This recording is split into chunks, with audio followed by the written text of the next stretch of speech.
Hello, hello, hello. This is Lyndon Thorpe here. Our Way, Our Wealth. Welcome. I'm here every weekend and have been for many months now. And I'm talking really about wealth attraction and business in general. And this week, actually, I've written a series of posts about the mind and how we misunderstand what the mind actually is. And I'd like to share some of this with you today. It's lunchtime perhaps with you. It's evening in Japan, so forgive me for mixing up the days and nights. Yeah, it's really important, especially if you're a coach or an educator, that we don't overemphasize the mind. As you can see from my title, I'm an embodiment mentor. I believe that everything starts in the body. And if we ignore it, we are really isolating ourselves from our natural compass, our body and our spirit. I believe the body is guided by the spirit, the human spirit, not a religious spirit, a human spirit. And we can see, human spirit in action when great, brave feats are made by men and women in our history and even today.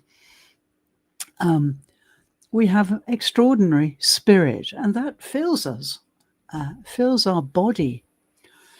And add to that our bodies are 100% evolved as human. They will not get any better. They are miraculous.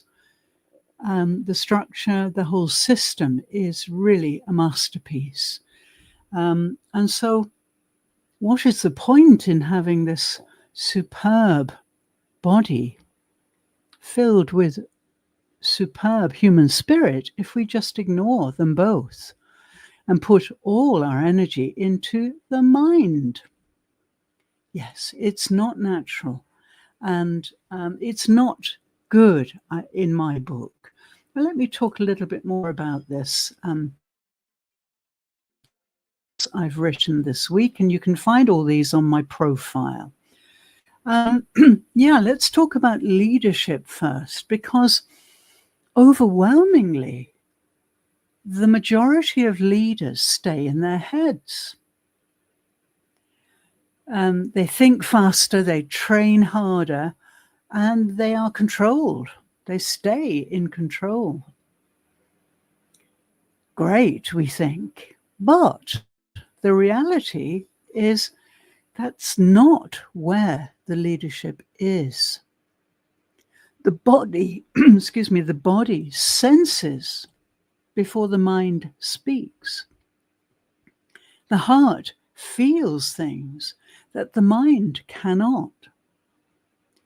And resilience is not something that we ponder about. We just live it, and it lives in the body. Resilience is nothing to do with the mind. It starts in the nervous system. So really, for the last 2 decades, with the domination of mindset shifting and mind this and mind that, we have been really misled, most of us. And we are not because we are ignoring everything from the neck downwards.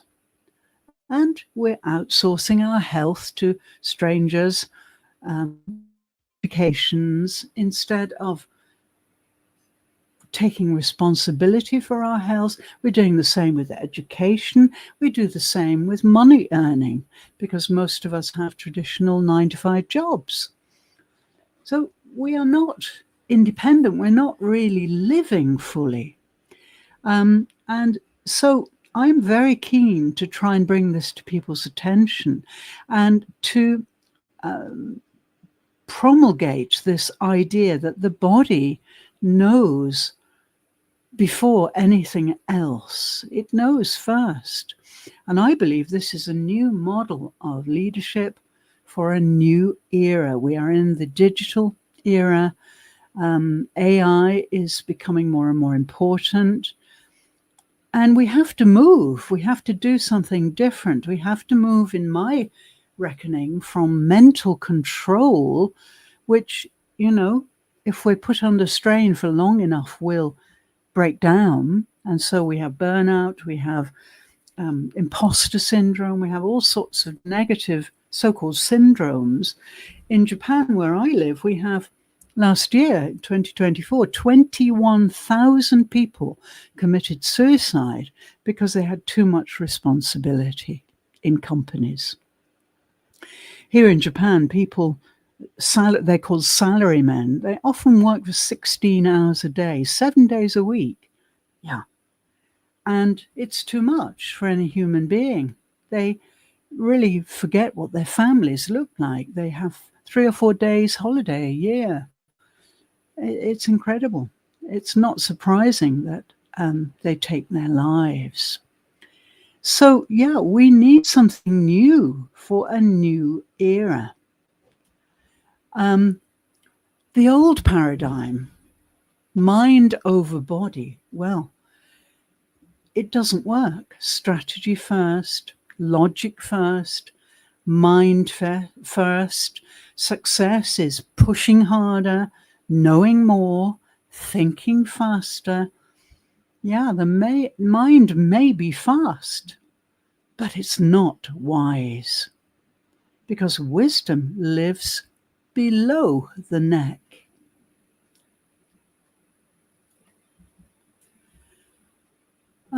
The body is the first to respond. We talk about first responders in crises and so on. Yeah, the body is the first to respond. So before your first thought, your body's already decided to either fight or freeze or fawn or flee. It's already decided. Your nervous system doesn't ask permission. Okay? It just goes ahead. But we, with our minds, our, developed, glorious minds, choose to ignore the signals our bodies give us. And that's why we have sudden death, we have heart attacks, we have strokes.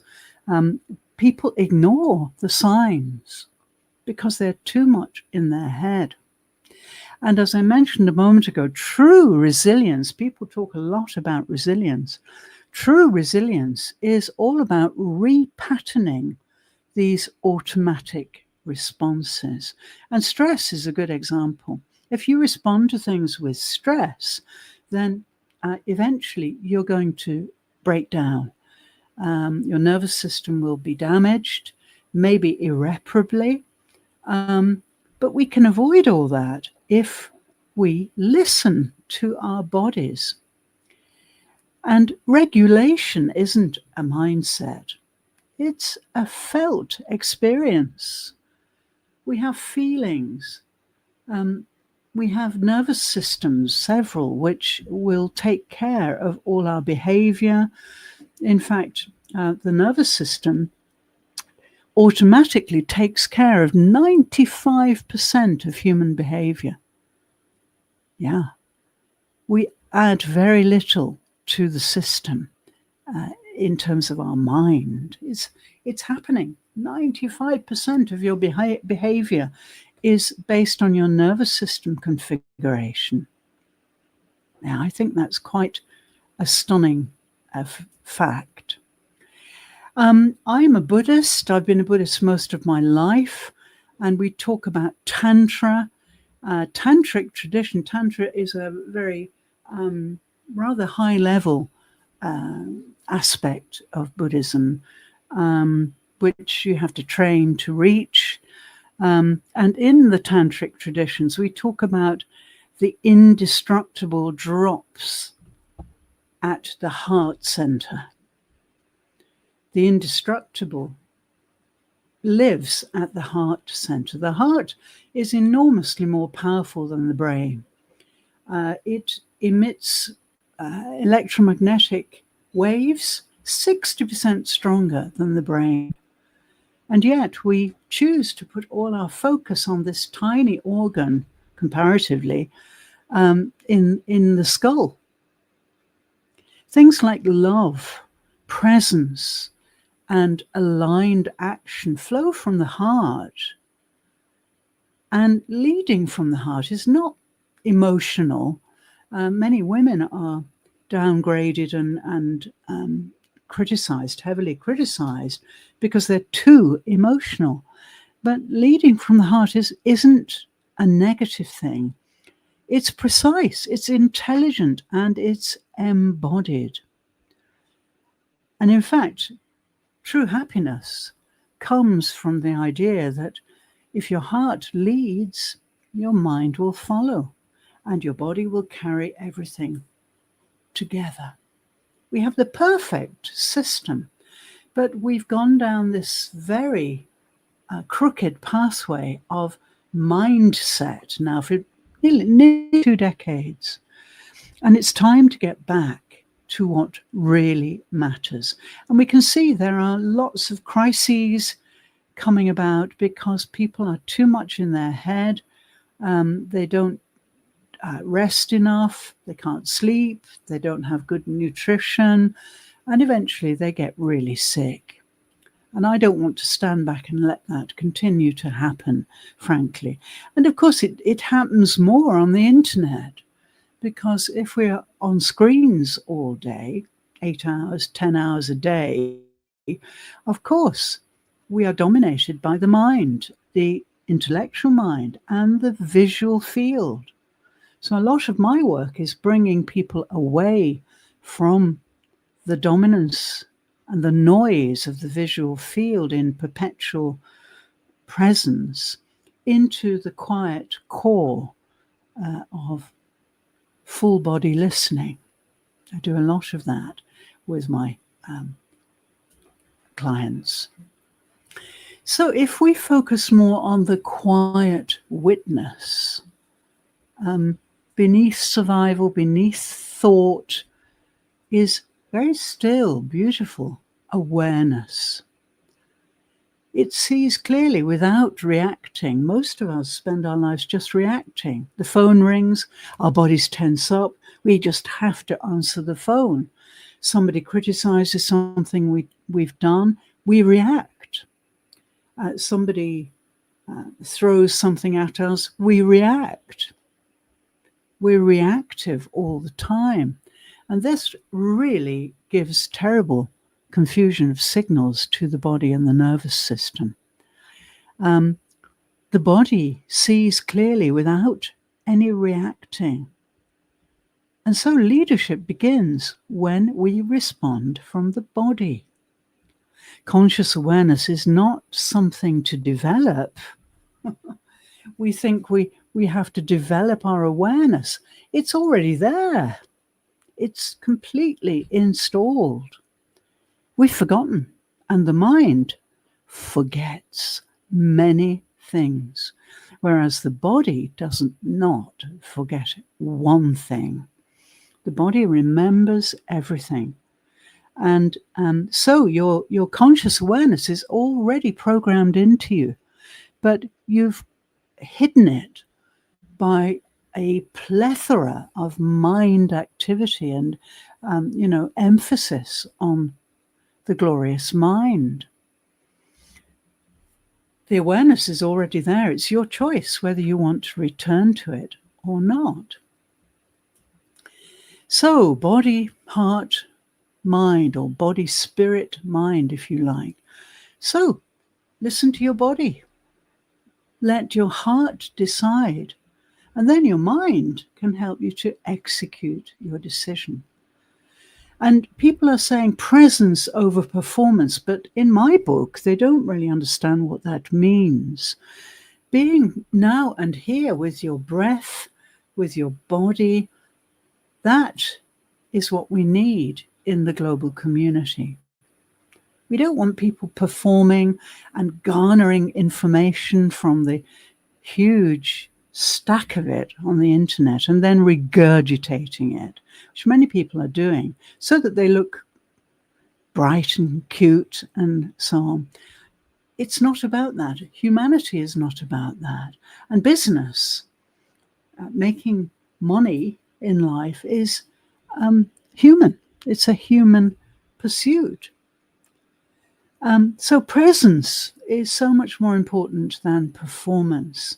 And regulation is so much more important than reaction, because then you can align your actions and push away the busy striving, which you don't need to do.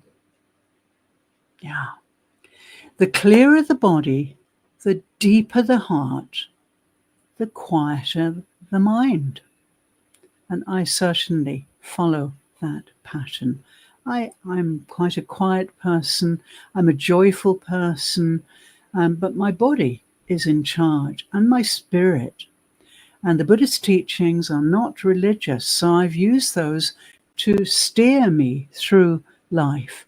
And I'm one of the happiest people I've ever met. It's very simple. And finally, if you are responding to this, not reacting, but responding in some small way, then you may be ready to rewire your mind. So please join me every Friday at 9 a.m. BST for LinkedIn Q&A. Last Friday on the 1st of July, yes, I talked about whole body listening. This is another wonderful talent. We know how to do it, but we just never do it. So it's really, really important. Yes, the heart. You may think, oh, well, that's no good. Mine's been broken, or whatever. But really, the heart is a compass. It's one of your 4 inner compasses that never lies. The heart just never lies. But the mind misinterprets the heart all the time. I see that in many people I work with. Maybe you've heard the phrase, follow your heart, and you think, yes, a lovely sentiment. But most people follow their thoughts rather than their heart, and they stay in the mind and evoke feelings. They create them, synthesize them, instead of just shutting down the mind and feeling the feelings authentically. And this is why people are feeling imposter syndrome, because they're outside, their performance out in the business world or whichever world they're in is incongruent with their inner life. And at some point, they will feel like a fraud. So really, this is like trying to drink tea from the picture of a cup. Yeah, it's like trying to go traveling with only the map. Traveling from the map, when there's so much more to the journey than just following the map. So really, the heart isn't poetic fluff. that we can relegate to the romantic poets and musicians and so on. Not at all. The heart is a real compass. And it serves as a biological compass as well as a spiritual compass. And in nearly every embodied tradition, including Buddhist Tantra, which I am involved with, the heart is the seat of all wisdom. Yeah, the heart. And yes, we can see in our developed societies, people's lifestyles make them weaken their heart. They don't trust their heart, and so it remains neglected, and eventually it gives up, it fails. But if you revere the heart as the seat of all wisdom, you'll live a long, happy life. Yeah, this is true. I'm living this kind of wisdom right now and have done for many years. So the heart is not a metaphor. We have it as our highest core teaching in the Buddhist world. We call it the heart chakra. And it's really indestructible. It's all about the subtle mind that continues beyond mere thought and emotion and death. The heart is the subtle mind. And this isn't spiritual theory. It's functional mechanics, actually. From the heart center, we emanate compassion, not pity. Pity is a mental construct. Compassion, is a heartfelt, subtle aspect of mind. Bodhicitta, we talk about bodhicitta, which is the awakening, the drive to be fully aware, fully awake, and not just for yourself, but for everybody. And really, the heart center is unfiltered presence, not performative calm. So if you're leading people in business, education, health, community, etc., and you're not connected to your heart center, then you're just rebranding noise. And I'm seeing this all around. Yeah. The body speaks. The mind translates. But the translation is always late. So let's see what this isn't. It's not emotional storytelling.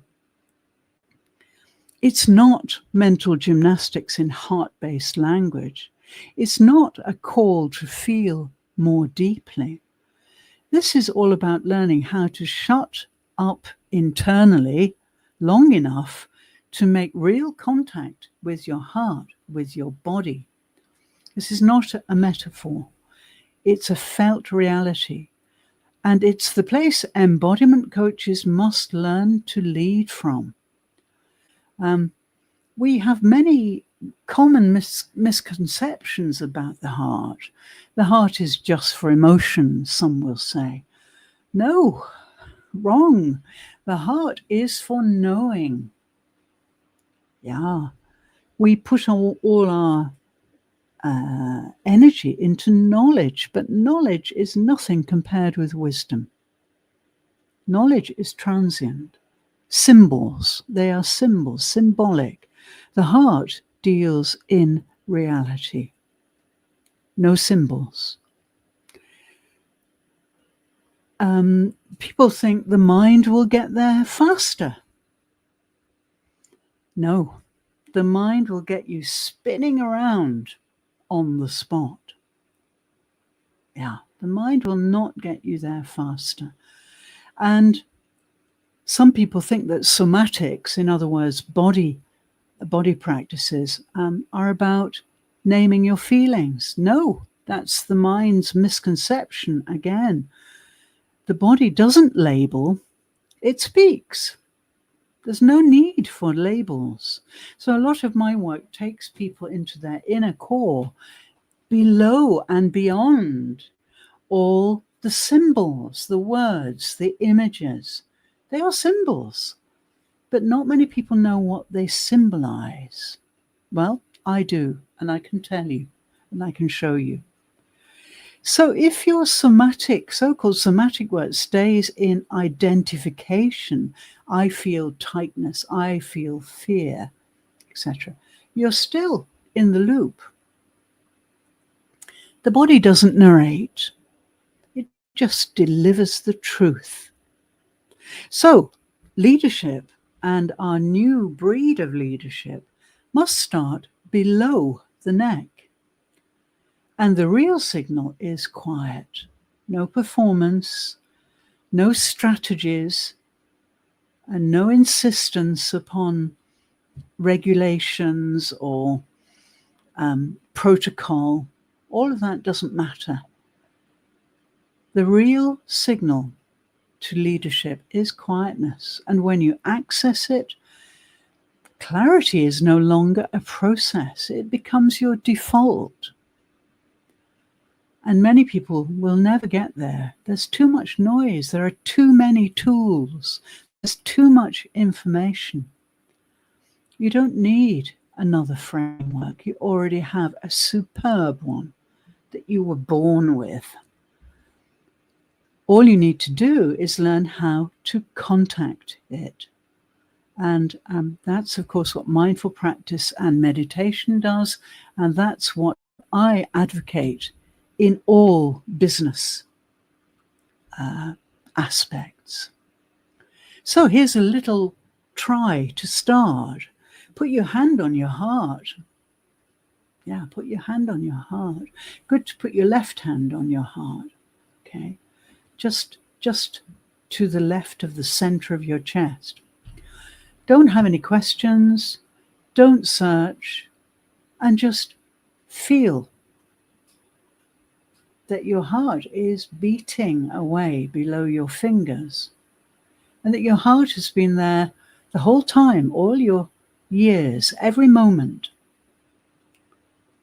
No matter how old you are, your heart is there the whole time. And it's just waiting for you to stop performing your life and start living it. So you're either leading from the core, or you're leading from a perpetual spin that the mind will send you into. And this is my mission. I'm determined to show people how embodiment really works. No more knowledge. We have enough knowledge. We have enough information. No more content, no more mindset. Just clarity from the inside out. And everything starts inside. So if you'd like to know more about this revelation, maybe a revelation to you, then come and join me on Mondays at 12:30 BST for 30 to 45 minutes. This is called Lodestone Lunch. And it's very basic embodiment work, which I will do with you and show you how it works. It's a free session. You can sign up for it, or you can just show up online on Zoom. There's a Zoom registration to join. And then on Friday, so right at the beginning of the week, your working week, and right at the end of the working week, at 9 a.m. BST, I run something called the Lodestone Q&A. And this last week, as I mentioned before, we did something about whole body listening. Come and join me, and then you will really understand what is real, and you won't get distracted. And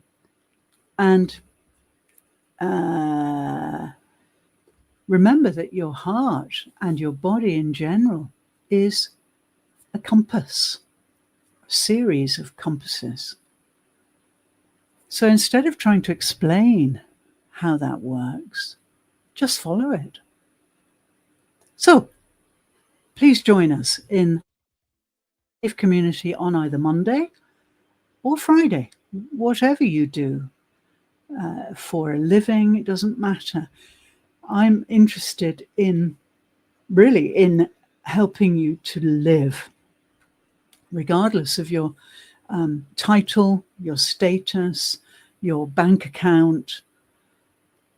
None of those matter once we've got the body working properly and we're related to it and connected to it. So, thank you so much for joining me today. A rather important topic. And if this has resonated with you in any way, please come and join us on either Monday or Friday. I'll put the details again down under this window, and I'll very much look forward to seeing you there.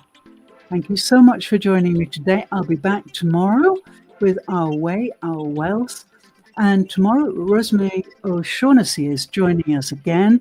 She's been with us for the last 2 weeks. She's coming back again to show us how to get the best out of LinkedIn. So please join me tomorrow, same time, same place. Thank you so much.